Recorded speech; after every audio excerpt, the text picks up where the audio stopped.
దేవునికి స్తోత్రం. మరి ఇదే వచనంలో మరి ఒక భాగాన్ని ఈరోజు నేను మీతో పంచుకోవాలని ఆశపడుతున్నాను. చెరలో ఉన్న వారికి విడుదలను, గుడ్డి వారికి చూపును కలుగునని ప్రకటించుటకు, నలిగిన వారిని విడిపించుటకు, ప్రభు హితవత్సరము ప్రకటించుటకు ఆయన నన్ను పంపి ఉన్నాడు. హల్లెలూయా. బైబిల్లో ఒక స్త్రీ ఉన్నారండి. ఆవిడ వైవాహిక జీవితంలో ఎన్నో ఒడిదుడుకులు, అప్పుడే 5 భర్తలతో ఆవిడ మరి సంసార జీవితంలో ఉన్నారు. మరి ఆ 5 భర్తలతో ఎటువంటి వివాదాలు వచ్చినాయో తెలియదు, కానీ మరలా తను 6వ వ్యక్తిని కూడా వివాహం చేసుకుని అతనితో కూడా ఎటువంటి తృప్తి లేనటువంటి స్థితిలో ఆమె జీవిస్తూ ఉంటుంది. ఆమె జీవితంలో ఎంతో దాహము, ఎంతో అసమాధానము, తృప్తి లేదు, మనశ్శాంతి లేదు. బయటికి వెళ్తే ఆమెను ఒక పాపాత్మురాలుగా చూస్తున్నారు. ఎందుకంటే అంతమంది పురుషులతో ఆమె విభేదాలు చేసుకుని తన యొక్క వైవాహిక జీవితాన్ని అంతయు కూడా పాడు చేసుకునేటప్పటికీ మరి ఊర్లో వారందరూ కూడా ఆమెను వెలివేయడం, ఊర్లో వారందరూ కూడా ఆమెను ఛేదరించుకోవడము, నీచంగా చూడడము చేశారు. ఆమె ఎంతో ఒంటరితనంతో గడుపుతుంది. అదే సమయంలో ఆమె ఒకరోజు బావి వద్దకు నీళ్లు చేదుకుందాము అని వెళ్ళినప్పుడు అక్కడ యేసుక్రీస్తు ప్రభువారు ఆమెకు తారసపడతారు. ఆమెను అడుగుతారు, నాకు కొంచెం దాహానికి నీళ్ళు ఇస్తావా అని అడిగితే ఆమె అంటది, నువ్వు ఒక యూదుడులా కనిపిస్తున్నావు, నేను నీకు దాహం ఇవ్వడం ఏంటి? యూదులు సమరయులతో మాట్లాడరు కదా, నువ్వు ఎందుకు నన్ను దాహానికి ఇమ్మని అడుగుతున్నావు అని అంటే ప్రభు అంటారు, ఈ యొక్క నీళ్లు నీకు కేవలము శారీరక దాహాన్ని తీర్చగలవేమో, కానీ నేనిచ్చే నీళ్లు తాగితే కనుక, నేనిచ్చు జీవజలాన్ని కనుక నువ్వు తాగితే మరి నీవు ఎప్పటికీ కూడా దప్పిక గొనవు అని ఆయన ఆమెతో మాట్లాడడం జరుగుతుంది. ఆ తర్వాత ఆమె యొక్క పాత జీవితము, గత జీవితం అంతా ప్రభువారు ఆమెకు తెలియజేస్తారు. తెలియజేసినప్పుడు ఆమె అంటది, మాకు మెస్సయ్య వస్తాడని మాకు చెప్పి ఉన్నారు మా పెద్దలు, ఆయన వచ్చి మాకు సమస్తమును కూడా బయలుపరుస్తారని మా పెద్దవాళ్ళు చెప్పి ఉన్నారు, మేము ఆయన కొరకు ఎదురు చూస్తున్నాము అని అన్నప్పుడు యేసుక్రీస్తు ప్రభువారు అంటారు, నువ్వు ఎవరితో మాట్లాడుతున్నావో నేనే ఆ ఒక్క మెస్సేని, నేనే నీ రక్షకుడిని, నేను ఈరోజు నీ వద్దకు వచ్చి ఉన్నాను అని ఆమెతో చెప్పినప్పుడు ఆమె ఎంతో సంతోషంగా తన చేతిలో ఉన్నటువంటి ఆ నీళ్ల కుండను అక్కడికక్కడే విడిచిపెట్టి ఊరిలోనికి వెళ్ళి, నేను చేసినవన్నీ నాతో చెప్పినటువంటి వ్యక్తే క్రీస్తు, ఈయన క్రీస్తు కాడంటారా అని ఆ ఊరిలోకి వెళ్ళి వారందరినీ తీసుకొచ్చి యేసుక్రీస్తు ప్రభు వారిని అక్కడ ఆ ఊరందరికీ పరిచయం చేసింది. ఆ ఊరిలో ఆమె ఒక గొప్ప సాక్షిగా మార్చబడింది. హల్లెలూయా.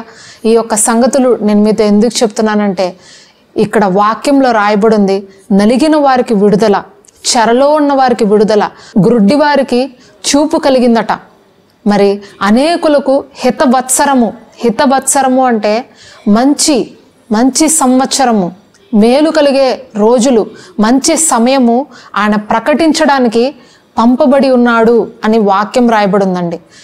మరి యోహాను సువార్త 3వ అధ్యాయం 17వ వచనంలో రాయబడి ఉంటుంది, దేవుడు లోకానికి తీర్పు తీర్చడానికి రాలేదు, కానీ లోకంలో ఉన్న వారిని రక్షించుటకు, నిత్య జీవానికి తీసుకువెళ్ళడానికి ఆయన ఈ లోకానికి పంపబడి ఉన్నాడు అని వాక్యం రాయబడింది.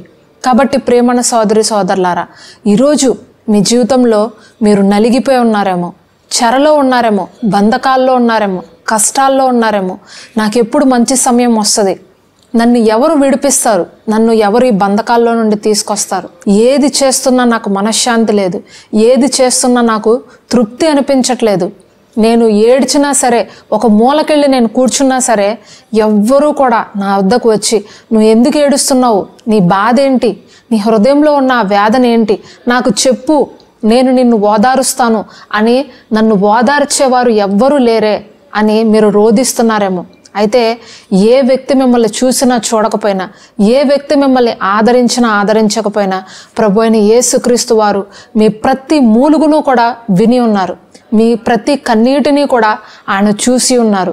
ఆ రోజు సమరయ స్త్రీ ఒక్కదాన్ని కలుసుకోవడానికి కొన్ని వందల కిలోమీటర్లు యేసుక్రీస్తు ప్రభు వారు నడుచుకుంటూ ఆమె వద్దకు వచ్చి ఉన్నారు. వచ్చి ఆమెతో అంటున్నారు, నేను నీకు జీవజలం ఇస్తాను, నువ్వు తాగే నీళ్ల ద్వారా బహుశా నీకు శారీరక దాహం తీర్చబడుతుందేమో, కానీ నా వాక్యం అనే ఆ జీవ జలాన్ని నేను నీకు ఇస్తున్నాను, దానిని నువ్వు హృదయంలో స్వీకరించు, దానిని నువ్వు యాక్సెప్ట్ చేయి, నన్ను నీ హృదయంలో నిలుపుకో, నేను నిన్ను నిత్య జీవానికి తీసుకువెళ్తాను, ఈ లోకపు బంధకాల నుండి నేను నిన్ను విడిపిస్తాను, ఈ లోకపు కట్ల నుండి, ఈ లోకపు మోసాల నుండి, ఈ లోకపు శాపాల నుండి నేను నిన్ను విడిపిస్తాను. నువ్వు నన్ను ఆహ్వానించినట్లయితే, నీ హృదయంలోనికి నా వాక్యాన్ని నువ్వు స్వీకరించినట్లయితే, నేను నీ యొక్క ప్రతి కట్ల నుండి విడిపింపజేసి, నీ శాపాన్ని నేను కొట్టివేసి, నేను నీకు మంచి రోజులను దయచేస్తాను, మంచి సంవత్సరాలు నేను నీకు రాబోయే రోజుల్లో ఇస్తాను అని సమరయ స్త్రీతో యేసుక్రీస్తు ప్రభు వారు ప్రకటించినప్పుడు, ఆమె ప్రతి పాపాన్ని అక్కడికక్కడే ఆమె విడిచిపెట్టి యేసుక్రీస్తు ప్రభు వారిని ఆమె కలుసుకుంది. యేసుక్రీస్తు ప్రభు వారి యొక్క మాటలను ఆమె అంగీకరించింది, తన హృదయంలో స్వీకరించింది. ఆ రోజు నుంచి ఆమె జీవితమే మారిపోయింది.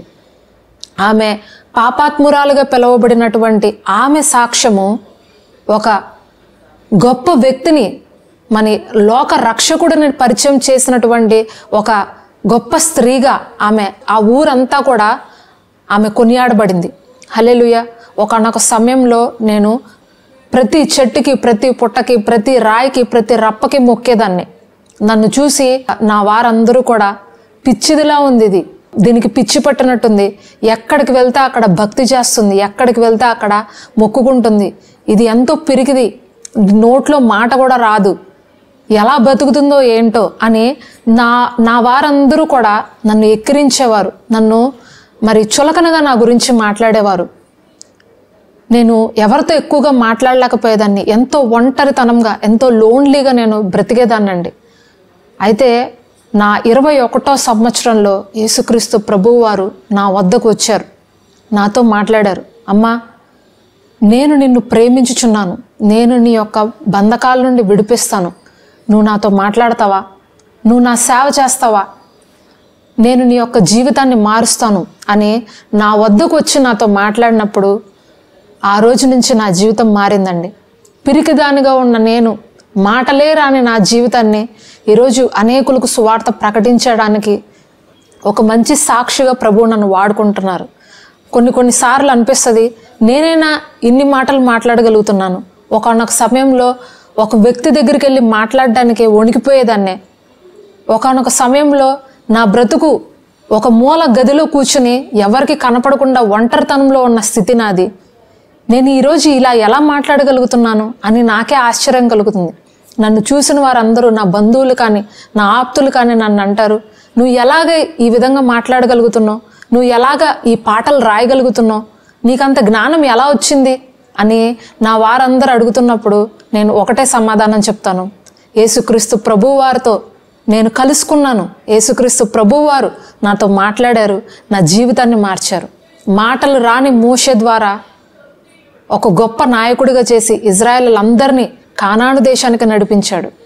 పిరికివాడిగా ఉన్న గిద్యోను ద్వారా మరి మిద్యానీయులతో యుద్ధం చేసి ఇజ్రాయేలును విడిపించే విధంగా ఒక గొప్ప నాయకుడిగా మార్చాడు. ఎక్కడో గొర్రెల కాపరిగా ఉన్నటువంటి దావీదును తీసుకొచ్చి ఒక గొప్ప మహారాజుగా, దావీదు పురాల్లో మహారాజుగా చేశాడు. యథార్థవంతుడిగా, హృదయానుసారుడిగా దావీదును మార్చాడు. పేతురు, యోహాను, యాకోబులు జాలరులు ఒకానొక సమయంలో, కానీ వాళ్ళని బండ మీద కట్టు సంఘం వల్ల చేశాడు. మనుషులు పట్టు జాలరుగా మార్చాడు. ప్రభు యొక్క కృప మరి అంధకారంలో ఉన్న వ్యక్తినైనా సరే బయటకు తీసుకువచ్చి సింహాసనం మీద కూర్చోపెట్టి జ్ఞానుల్ని సిగ్గుపరుస్తుంది, బలవంతుల్ని సిగ్గుపరుస్తుంది. ఒక బలహీనమైన వ్యక్తిని గొప్ప వారి ఎదుటకు తీసుకువచ్చి వాళ్ళు సిగ్గుపడే విధంగా చేయగలడు మన ప్రభు అయిన యేసుక్రీస్తు వారు. హల్లెలూయా. సమరయ స్త్రీకి ఆ రోజు జరిగినటువంటి ఆ గొప్ప కార్యము, ఆ ఒక గొప్ప తరుణము ఈరోజు మీకు కూడా ప్రభు చెయ్యాలని ఆశపడుతున్నారు. ఆయన మీకోసమే పంపబడి ఉన్నారు. పరలోక రాజ్యాన్ని విడిచిపెట్టి ఈ పాప లోకంలోనికి ఆయన ఎందుకు వచ్చారంటే నిన్ను నన్ను పాప బంధకాల నుండి విడిపించడానికే, మన యొక్క నలిగిన స్థితి నుండి మనల్ని బయటికి తీసుకురావడానికే, నీకు తీర్పు తీర్చడానికి. నువ్వు చేసింది తప్పు తప్పు తప్పు, నువ్వు పాపం చేసావు, నువ్వు శాపగ్రస్తురాలివి, నువ్వు శాపగ్రస్తుడివి, నువ్వు నరకానికి పో అని చెప్పడానికి యేసుక్రీస్తు ప్రభువారు రాలేదండి. నువ్వు ఎంత పాపివైనా సరే నేను నిన్ను క్షమిస్తున్నాను, నేను నిన్ను ప్రేమిస్తున్నాను, మరొక అవకాశం నేను నీకు ఇస్తాను. అర్హత లేని నీకు, యోగ్యత లేని నీకు నా కృప అనే వరాన్ని నీకు ఇస్తున్నాను. నా కృప నిన్ను ఆ ఒక అగాధంలో నుండి బయటికి తీసుకొస్తుంది. నేను కృపామయుడిని, నేను కరుణామయుడిని, నేను జాలి కలిగిన దేవుడిని అని ఈరోజు యేసుక్రీస్తు ప్రభువారు మీతో మాట్లాడుతున్నారు. మంచి రోజులు కావాలి అని మీరు ఎదురు చూస్తున్నారా? బహుశా ఈ సందేశం ఒక క్రైస్తవేతరుడుగా, క్రైస్తవేతరాలుగా నువ్వు వింటున్నావేమో. ఈ సందేశం నాకు కాదేమోలే, ఇది ఓన్లీ క్రైస్తవులకేనేమోలే అని మీరు అనుకుంటున్నారేమో. కాదండి, ఈ సందేశం మీకోసమే ప్రభు మాట్లాడుతున్నారు. ఈ వాక్యం మీరు ఈరోజు వింటున్నారు అని అంటే దాని అర్థము ప్రభువు మీతో మాట్లాడారు కాబట్టే ఈ సందేశం మీరు ఓపెన్ చేశారు. మీతో ఆయన ఏదో చెప్పాలనుకుంటున్నారు కాబట్టే ఈ యొక్క ఛానల్ మీరు ఓపెన్ చేసి వింటున్నారు. ఇది స్పాంటేనియస్గా ఏదో యాక్సిడెంట్లుగా వచ్చినది కాదు. ప్రభువే మిమ్మల్ని తీసుకొచ్చారు. పరిశుద్ధాత్మ దేవుడే ఈరోజు మిమ్మల్ని ఇక్కడ కూర్చోపెట్టి ఈ వాక్యాన్ని వినిపిస్తున్నారు. నాకు కాదు అని మీరు కొట్టిపారేకండి. ఎంత చేసినా మీకు తృప్తి లేదేమో, ఎంత చేసినా సరే మనుషులు మిమ్మల్ని విమర్శిస్తున్నారేమో, తీర్పు తీరుస్తున్నారేమో, నువ్వు పాపాత్ముడివి అని నిన్ను తోసివేస్తున్నారేమో. అయితే ప్రభు అయిన యేసుక్రీస్తు వారు తోసివేసే దేవుడు కాదండి. ఆయన వద్దకు వచ్చి వారిని ఆయన ఎంత మాత్రమూ తోసివేసే దేవుడు కాదు. దేవుడు ఈ లోకాన్ని ఎంతో ప్రేమించను కాగా తన అద్వితీయ కుమారుని యందు నమ్మిక ఉంచి వారిని నశింపక నిత్య జీవానికి ఆయన తీసుకువెళ్ళే దేవుడు. ఈరోజు మీరు ఆ అద్వితీయ కుమారుణ్ణి, ప్రభు అయిన యేసుక్రీస్తు వారిని మీరు అంగీకరించినట్లయితే, ఆయన మాటలను మీరు స్వీకరించినట్లయితే నిజమైన క్రిస్మస్ ఇదేనండి.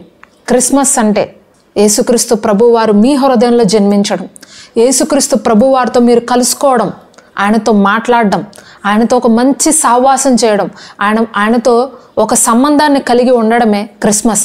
ఏదో ఇది ఒక సంవత్సరానికి వచ్చిపోయే పండుగ కాదండి. ఇది ప్రతిరోజు జరగవలసినటువంటి క్రియ, ప్రతిరోజు దేవునితో మనము నడవవలసినటువంటి చర్య. మీ జీవితాలలో మంచి రోజులు రావాలని, మంచి సంవత్సరం మీ జీవితంలో ప్రారంభించబడాలని, మీ శాపాలు పాపాలు కొట్టివేసి మీ బంధకాల నుండి మీరు విడిపించబడి దేవుని యొక్క హితవత్సరంలో మీరు నడిపించబడాలని మీ అందరి కోసం మేము ప్రార్థన చేస్తాము. ప్రార్థన. స్తోత్రం స్తోత్రం స్తోత్రం మహాపరిశుద్ధుడా యేసయ్య, మీకు వందనాలు. మరి ఈరోజు ఈ క్రిస్మస్ సందేశాన్ని పంచుకునే అవకాశం మీరు ఇచ్చినందుకు వందనాలు ప్రభువా. క్రిస్మస్ అంటే క్రీస్తుని ఒక వ్యక్తి తన హృదయంలో అంగీకరించడము, ఆయన్ని రక్షకుడిగా స్వీకరించి ఆయన కొరకు నీ కొరకు పరిశుద్ధంగా జీవించి పరలోక రాజ్య వారసులుగా మారడమే నిజమైన క్రిస్మస్. అనేక మంది బంధకాల్లో ఉన్నారు ప్రభు, అనేక మంది అనారోగ్యాల్లో ఉన్నారు, అనేక మంది తమ భవిష్యత్తు కొరకు చింతిస్తున్నారు. కానీ ప్రభు ఈరోజు మీతో మాట్లాడుతున్నారు, క్రిస్మస్ అంటే నేను నీ హృదయంలోకి రావడం, నేను నీ జీవితాన్ని మార్చడం, నేను నీ బంధకాల నుంచి విడిపించి నూతన ఆశీర్వాదము, నూతన కార్యాలు రాబోయే సంవత్సరం నేను నీ జీవితంలో చేయాలని ఆశపడుతున్నాను. నీ శాపాలన్నీ కొట్టివేస్తాను. ఇంతవరకు నువ్వు అనేక ప్రయత్నాలు చేసావు, అనేక చోట్లకు తిరిగావు, కానీ నువ్వు నా దగ్గరికి మాత్రం రావట్లేదు. ఈ క్రిస్మస్ దినాన ఈరోజైనా ఈ మాటలు వింటున్న వారు దయచేసి ప్రభువుకి మొదటి స్థానం మీ జీవితంలో ఇవ్వండి. దేవుని కొరకు నమ్మకంగా ఉండండి. దేవుని వాక్యాన్ని చదవండి. ప్రభు ఎవరైతే ఈ ప్రార్థనలో ఏకీభవిస్తున్నారో వాళ్ళందరినీ దీవించి ప్రభు, వాళ్ళందరినీ ఆశీర్వదించి ప్రభు, నీ గురించి తెలుసుకొని నీ వాక్యాన్ని చదివి నీ చిత్తానుసారంగా జీవించి దీవించబడడానికి సహాయం చేయి. నజరేయుడైన యేసుక్రీస్తు నామములో ప్రతి ఒక్క వ్యక్తిని ఎవరైతే బంధకాల్లో ఉన్నారో వాళ్ళ బంధకాల నుంచి విడిపించండి ప్రభువా. వాళ్ళ అనారోగ్యాల నుంచి స్వస్థపరచండి ప్రభువా. వాళ్ళ ఆర్థిక ఇబ్బందుల నుంచి విడిపించండి తండ్రి. నూతన సంవత్సరంలో నూతన కార్యాలు, ఆశీర్వాదాలతో వాళ్ళని నింపి బలపరచు. ఎవరైతే ప్రభువా లాంగ్ టర్మ్ నుంచి పెండింగ్గా ఉన్న వాళ్ళ ప్రమోషన్స్ ఆగిపోయి ఉన్నాయో, కాంట్రాక్ట్ ఉద్యోగస్తులుగా ఉన్నారో, పర్మనెంట్ అవ్వట్లేదని బాధపడుతున్నారో వాళ్ళకి పర్మనెంట్ ఉద్యోగాలు తెచ్చి ప్రమోషన్స్ వచ్చుటకు సహాయించి రాబోయే నూతన సంవత్సరంలో వాళ్ళ జీవితంలో నూతన కార్యాలు జరిగించు. ఇల్లు ఎవరైతే కట్టుకోవాలనుకుంటున్నారో వాళ్ళు ఇల్లు కట్టించు ప్రభువా. తండ్రి ఎవరైతే వివాహం జరగలేదని బాధపడుతున్నారో వాళ్ళ వివాహాలు జరుగుటకు సహాయం చేయదండి యేసుక్రీస్తు నామములో. అలాగే ఎవరైతే ప్రభువా నూతన అవకాశాల కొరకు విదేశాలు వెళ్ళాలి, ఉద్యోగం చేయాలి, చదువుకోవాలి, అబ్రాడ్లో అని ఆశపడుతున్నారో వాళ్ళ జీవితాల్లో ఒక నూతన ఆశీర్వాదము, నూతన కార్యము జరిగించమని వేడుకుంటున్నాము. ఎవరైతే ఈ ప్రార్థనలో ఏకీభిస్తున్నారో వాళ్ళందరికీ ఇప్పుడు చెప్పిన ప్రతి విషయాల్లో తండ్రి పరిశుద్ధాత్మ ద్వారా ఆశీర్వించబడి నీ సాక్ష్యం చెప్పే విధంగా సహాయం చేయమని యేసయ్య నామములో అడిగి వేడుకుంటున్నాం పరమ తండ్రి, ఆమేన్. మరి ఒకసారి లార్డ్స్ హౌస్ అనే ఈ పరిచర్య తరపున మీకు, మీ కుటుంబ సభ్యులకు మేరీ క్రిస్మస్. యేసయ్యా యేసయ్యా యేసయ్యా నా యేసయ్యా యేసయ్యా యేసయ్యా యేసయ్యా నా యేసయ్యా.